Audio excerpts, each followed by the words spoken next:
So Gareth, if it's any consolation, I've actually been down the road you're going down at the moment quite recently myself. I actually started with shoulder pain, which people thought was impingement because that's the common thing that affects people our age, but it didn't behave exactly normally. Initially, people took some x-rays, scanned my shoulder with an ultrasound, found that there was nothing significant on those scans and assumed that it was inflammation within the rotator cuff tendon. So I had a steroid injection, which is a good diagnostic test.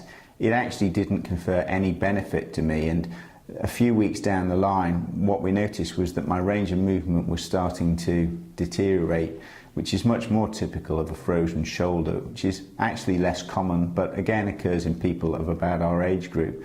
The interesting thing for me was what it was like being on the receiving end, because the frozen shoulder pain is a bad pain. It wakes you up at night, and a lot of the time you're okay, but certain movements then bring this excruciating pain in your shoulder.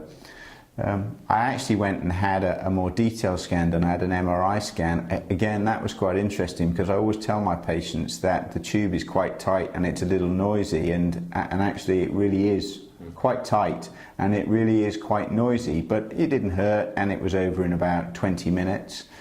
And then, having got that scan, which was essentially a fairly normal appearance, again which is typical of a frozen shoulder, I then progressed on to the alternative treatments. Because I'd not lost my range, I went initially for a hydrodilatation injection, but at the moment hopefully that's going to be successful, but if it isn't, I'm going to look to have a keyhole release done to try and get rid of this problem, and realistically that's got an 85 or 90% chance of achieving that.